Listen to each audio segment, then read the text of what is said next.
வணக்கம், good morning, welcome back to Rainman's today. இது உங்கள் வெங்கடேஷ் எம்எஸ் ரெயின்மேன்ஸ். இனிய காலை வணக்கம். இது என்னுடைய தனிப்பட்ட வானிலை அனுமானம். அதிகாரப்பூர்வ வானிலை மற்றும் முன்னறிவிப்புகளுக்கு இந்திய வானிலை ஆராய்ச்சி மையம் மற்றும் அரசார் அறிவிப்புகளை பின்பற்றுங்கள்.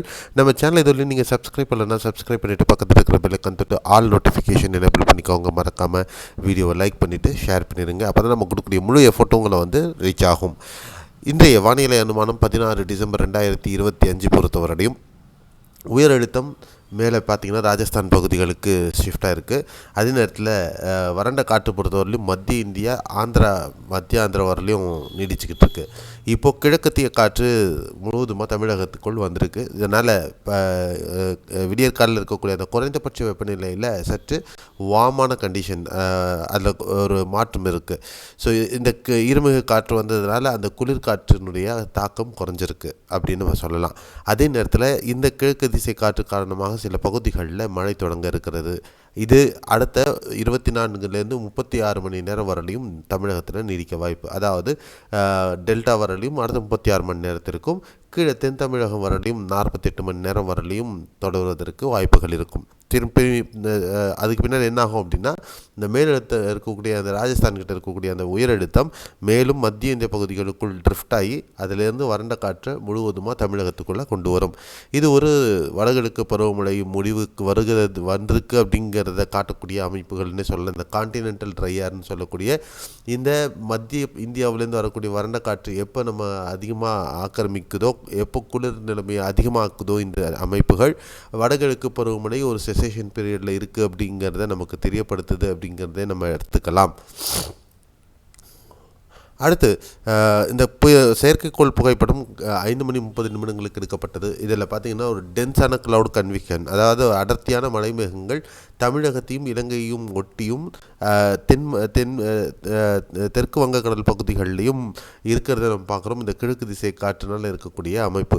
ஸோ இந்த மேகங்கள் தான் இப்போ தமிழகத்தை நோக்கி நகர்ந்து வருகிறது அப்படிங்கிறத நம்ம புரிஞ்சிக்கலாம். அதே நேரத்தில் இசிஎம்எஃப் என்செம்பிள் ஃபோர்காஸ்டில் தொடர்ந்து காட்டக்கூடிய அமைப்புகளில் டெல்டா மாவட்டங்கள் மயிலாடுதுறை, நாகை, காரைக்கால், திருவாரூர், தஞ்சை, அப்புறம் தூத்துக்குடி, திருநெல்வேலி மாவட்டங்களில் தொடர்ந்து காட்டுது.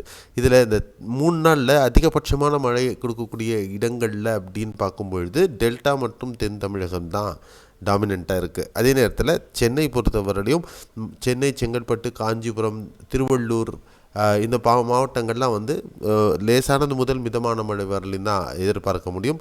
கடலூர், பாண்டிச்சேரி, அதுக்கு கீழே கடலூர், பாண்டிச்சேரியிலிருந்து மயிலாடுதுறை, நாகை, காரைக்கால், திருவாரூர், தஞ்சை, தூத்துக்குடி, நெல்லை மாவட்டங்கள் வரலையும் நல்ல மிதமானது முதல் கனமழை வரலையும் கூட பதிவாகும்.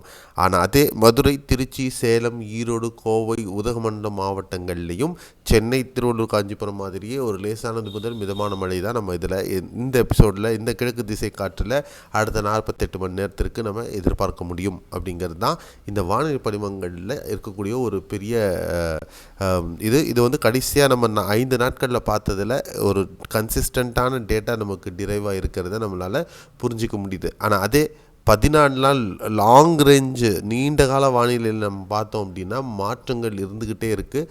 அது எந்த அளவுக்குன்னு பார்க்கலாம். ஒரு நாள் அதிகமாக இருக்குது, ஒரு நாள் கம்மியாக இருக்குது, மாற்றங்கள் கொடுத்துக்கிட்டே இருக்குது. ஸோ இது எந்த அளவுக்கு இருக்கும் அப்படிங்கிறத நம்ம பின்னாடி பார்க்கலாம். நம்ம குறைந்தபட்சம் 3 நாட்கள் பார்க்குறது பெஸ்ட்டாக இருக்கும் அப்படின்னு நம்ம எதிர்பார்க்கலாம்.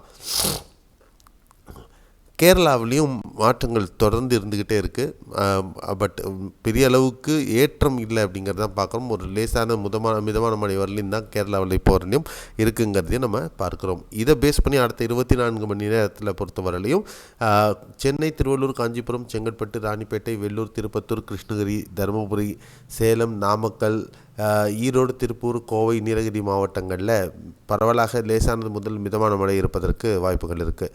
பாண்டிச்சேரி, விழுப்புரம், திருவண்ணாமலை, கள்ளக்குறிச்சி, அப்புறம் சேலத்தின் கிழக்கு பகுதிகள், கடலூர், மயிலாடுதுறை, நாகை, காரைக்கால், திருவாரூர், அரியலூர், தஞ்சை, பெரம்பலூர் மற்றும் திருச்சிராப்பள்ளியின் கிழக்கு பகுதிகளில் ஒரு மிதமான மழை பதிவாகிறதுக்கான வாய்ப்பு. சில பகுதிகளில் கடலோர மாவட்டங்களில் கனமழை இருப்பதற்கும் வாய்ப்பு இருக்கும்.